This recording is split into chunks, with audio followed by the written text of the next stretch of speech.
Hi, Natasha. This is Greg from GROWL Agency, and you're on the GROWL Connex show. Thank you very much for coming on today. Thank you so much for having me. I'm looking forward to the conversation. Yeah, well, so GROWL Connex is a podcast that we do really in a bi-weekly format. We're exciting to have, we have very different business leaders come in from across the country. And today, I'm really excited. The time that I have gotten to know you, we met at Colorado Spring Startup Week already last fall, I believe. And now we have the chance to talk even more. So again, I'm excited to have you on, but why don't I turn it over to you and let's do a little introduction. Who is Natash Main? What a question, right?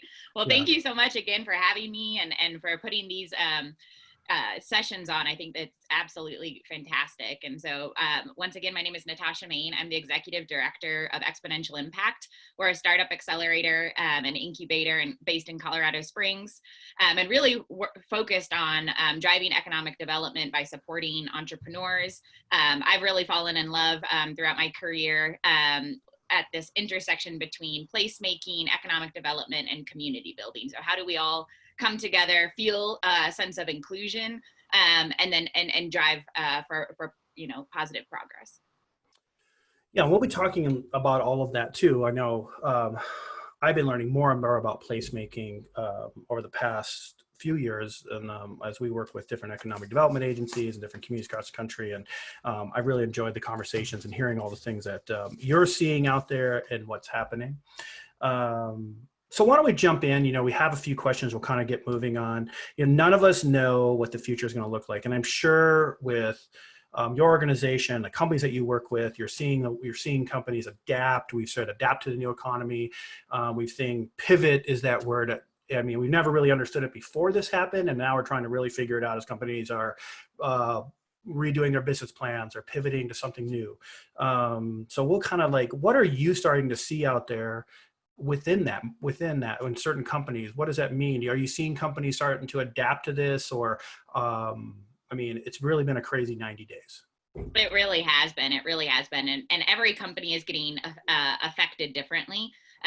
In our space with technology startups, we're really seeing their ability. I mean, they're small and they're nimble, which it really allows them to make those pivots and respond based on the needs and the demands of their users and customers. And so I think those companies that are really connected to their user base and to their customers, have grown leanly throughout the process, are really able to kind of continue to have a passion for solving a problem, not just their one solution, right? And so solving a problem can look like many different ways, right? You can have different avenues and ways of solving that problem, rather than just, this is the one thing I want to build and I'm going to do it no matter what. That's a slightly different approach. And so what we're seeing is those people who are able to respond to the changing needs, pain points, and really what technology has to offer. So one of our startups, Spark Mindset, does, in-person kind of camps around cybersecurity for middle and high schoolers. That's not possible right now. But then what they've done instead is to pivot onto an online platform, which actually is going to help them in their scalability longer term. So in a way, it's a pivot that's going to make the business much stronger. I think kind of across the board as well, it's kind of understanding how do you make a pivot, but keeping the integrity of your mission and your business. And I think that's having that really clear understanding of who you are, what your core values are, and again, back to what is that problem you're trying to solve. Yeah, I think entrepreneurs and startups, a lot of ones that I've talked to have been set up for solving problems, right? They're always in trying new funding mechanisms, changing their business plan, and a lot of them have worked remote, already, but I think it was overnight that teams had to figure that out. I think it seems like a lot of companies that are smaller, entrepreneurial, if they could make it through the funding mechanisms, and then they could come out the other side, I think you're right. Everybody will be stronger as they go through. So let's jump into placemaking. First, What is placemaking, and how would you describe it to non-placemaker people? Right. Well, I think anyone in kind of the placemaking realm will admit it's a made up word. It doesn't. There's no translation into other languages, things like that. But really, what I think of it is how do you identify with a sense of place? How do you curate that space to inspire, to provide a sense of inclusion, and really how do you take that kind of connection with place in the lived environment and enhance it for livability?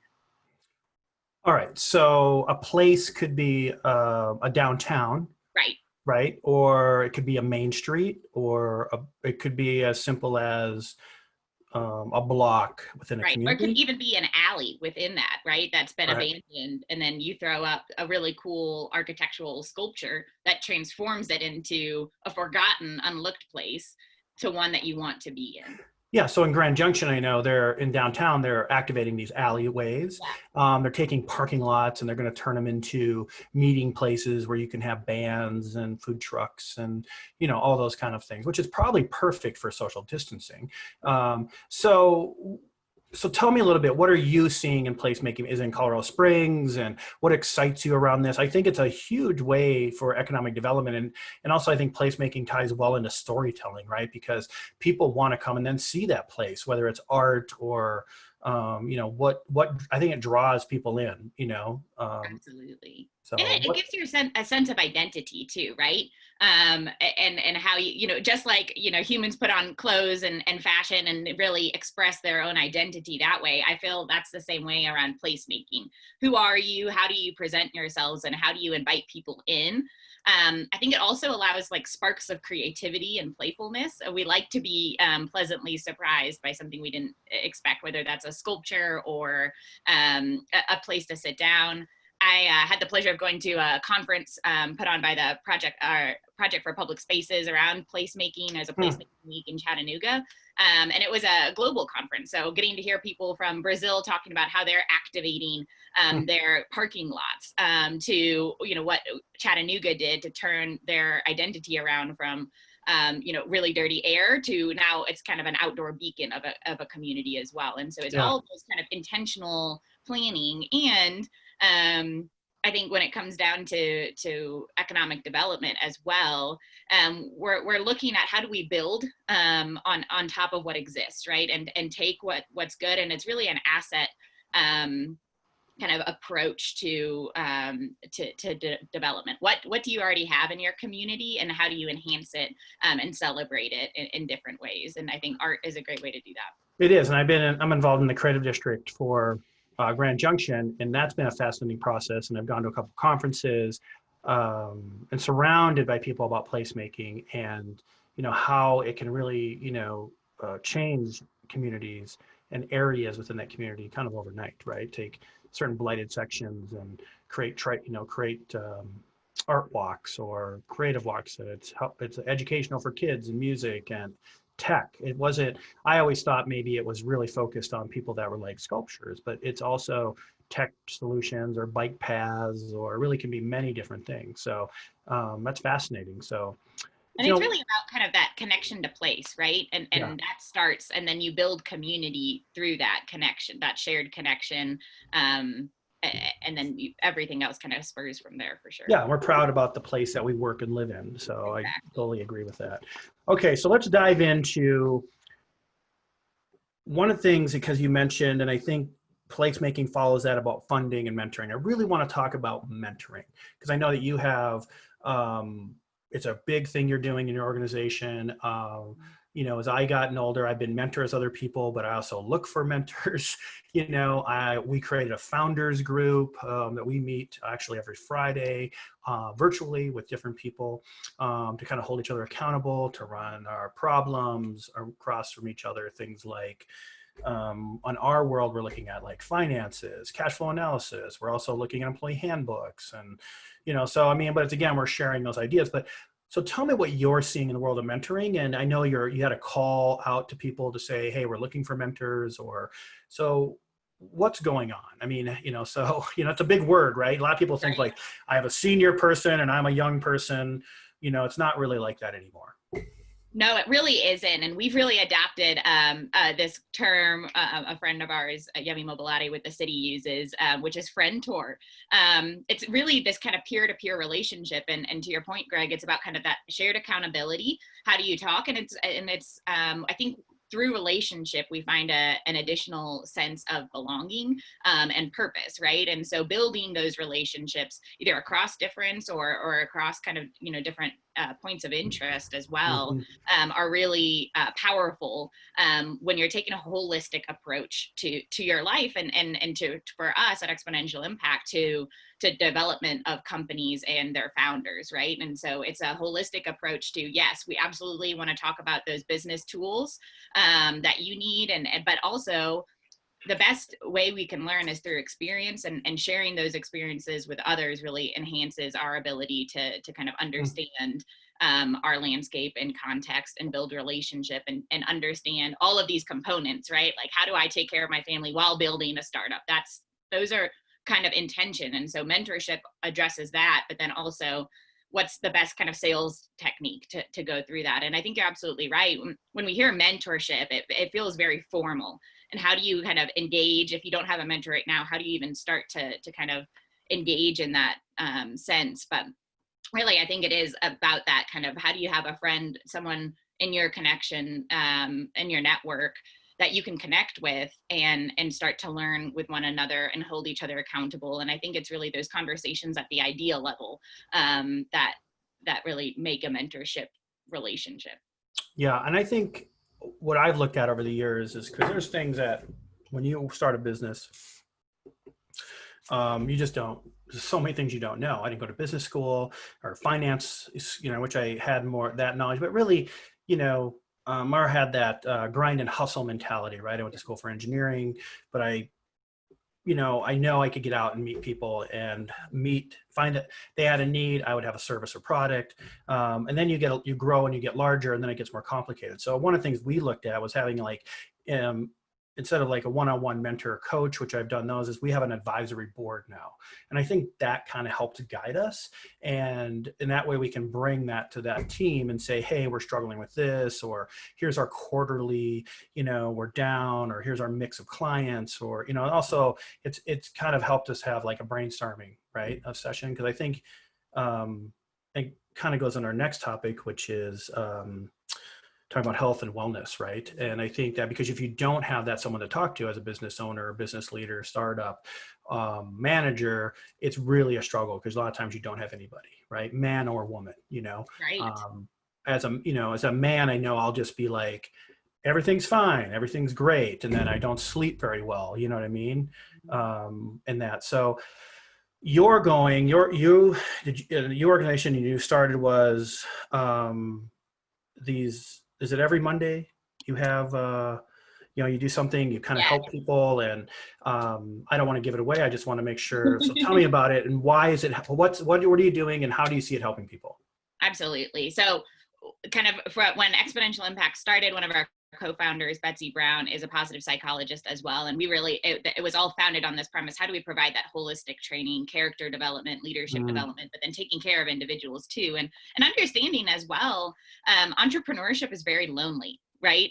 Just to your points as well, you're doing things maybe no one else has, or in a totally different way. And then it's a small team at the beginning for sure. How do you start to have those relationships to really kind of buoy yourself throughout it, right? It's definitely a roller coaster and things like that. So part of the kind of I guess programming that we do is to really just take time and hold space for people to also learn the tools around mindfulness and how to navigate their emotions as well, because that's just as important to going out and networking and things like that. So we do mindful Mondays during the accelerator program, which is typically in the summer. Right now what we've done is we've postponed, and we can go into this a little bit later, postponed our accelerator to kind of support our local community through a program right now called Survive and Thrive, which is to support small businesses. And so part of that program is to do this kind of wellness session as well. And so we do series of webinars around best practices around wellness, how to take care of yourself, how to have hard conversations with your teams, even breathing techniques, right? To just calm down on these Zoom calls, right? You know, it kind of goes fuzzy for a few minutes. Take that time to have a breath. Yeah, I'm going to share this here, your website, just so we go through it. So I know that's what I think mindfulness is.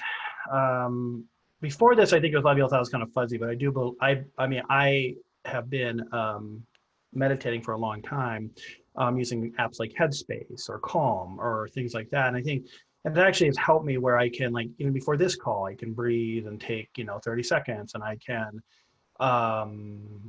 relax. So is that, but I think it's just, you need a tools, right? You need other people to know it's okay. And so the mindfulness Mondays, I think it's fascinating. So I think it's great. Have you seen some success with it, or?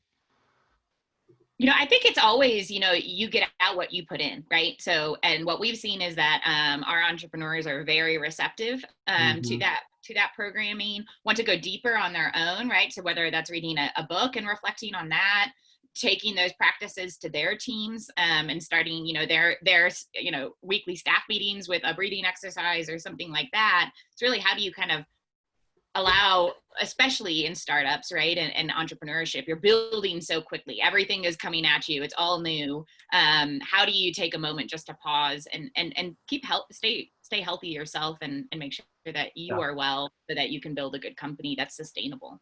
Good. Yeah, it isn't very important. Okay, so we set up Survive and Thrive. Love the name, by the way, because I think these things can continue on.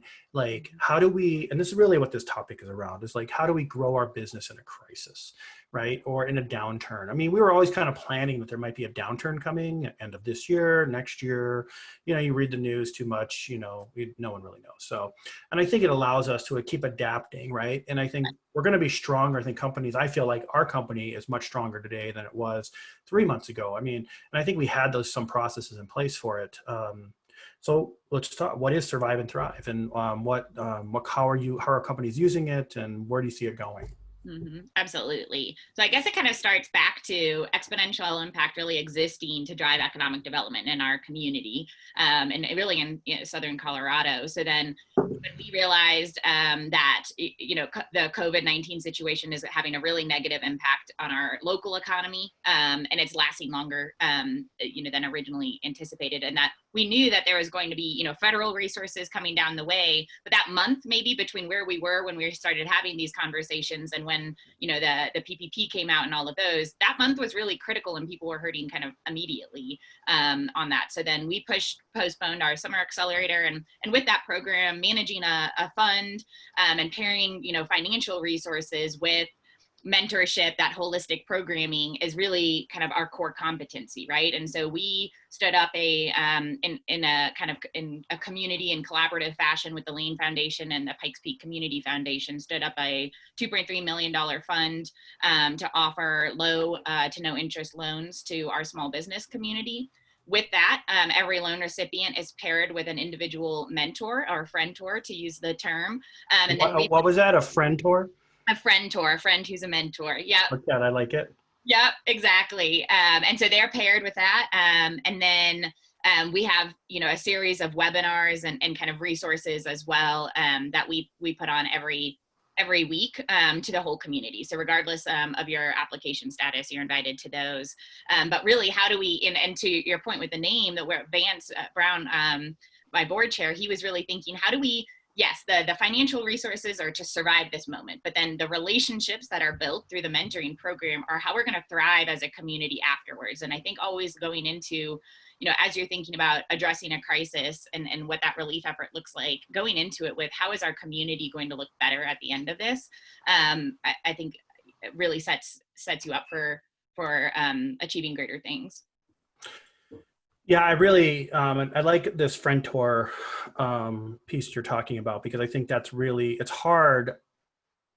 And again, I've talked to so many business leaders, and I startups, and it's a scary time, and running a business is a scary time. So I think having that mentor, friendtor, and then understanding like what finances are available, what type of funding, how do we get through it. And I think people, we had the payroll protection, I'm sure you spent a lot of time on, like all of us. Right. And so now there's funding available to your community, because the worst thing that can happen is these companies don't come back, right? We lose that hire rate there, how many jobs and things like that. So I really like this. I think it's a great model for other communities to think about. I'm seeing it even in Western Colorado. Grand Junction has one. I think City of Fruita has it. Like if you're a business in that community, they have low interest loans they're making available, business incubators.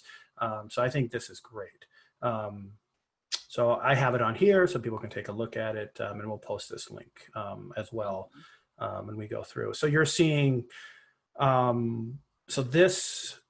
quickly did this come up again that you got up and running? It was 2 weeks from when Vance called me and said, I think we need to do something for our local community. Let's see what we can do, to partnering up with the community foundation. And so within 2 weeks, we had the infrastructure ready to go. And really, it was an outpouring of our startup community. FormStack is one of our kind of prominent startups in our community. And they said, take our technology for the applications. We're going to, whatever you need, we'll help you make this happen. Same with, accounting, like SKR. It was amazing, this kind of wave of community support immediately, because everyone, I think, wants to do something to support each other. And that's what we're seeing too in the business community of the groups of loan recipients as well, is like, how do we help each other now? How do we kind of give back to the community?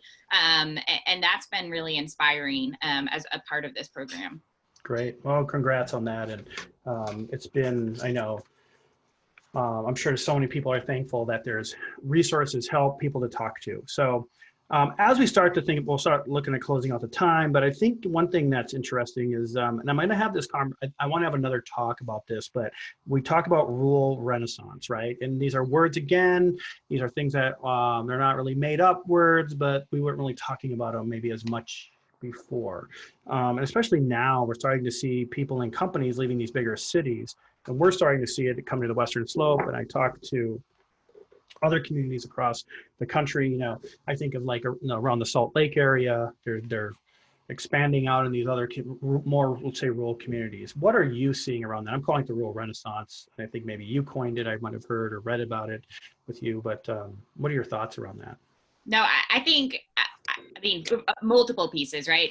What rural Colorado in particular is beautiful, but what we're also seeing is that that's a really amazing, unique way of life that people want to keep on to, right? It's not all about all the resources being in big cities and urban, areas, but then how do those kind of connections, how are those made? But I think there's also something to be said about this particular crisis and having us all go virtual and remote. And what we've realized too is that remote work is possible, and that kind of virtual, collaboration does not detract from productivity for the most part. And so that makes a more like a rural destination a lot more appealing and possible for some who maybe didn't think of it because of this kind of, digital environment that we're in right now.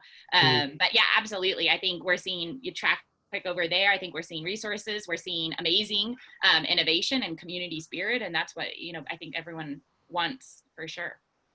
Yeah. And I think that rural renaissance, I've had on a previous guest, James Eklund. He's from Squire Patton and Boggs law firm, but they're really passionate about what's happening in the rural areas of Colorado, but also about what's happening with broadband. So I look forward to having another discussion with them about things that they're doing around policy and what we're really seeing about moving infrastructure forward into these rural areas, right? That I think now more than ever, education and we need that higher speed internet to really function as a startup in a community and things like that, where maybe in the past we could get by with what we had, but now it's even more critical, I think.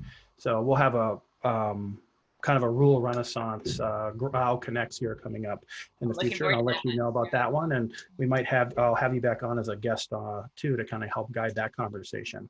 So I think in closing out, we always ask for some tips. Right. So any kind of tips that you would top of your brain that you'd want to give out, and maybe people in your community or outside of that? I always look for things around that business leaders, startups, entrepreneurs might take away.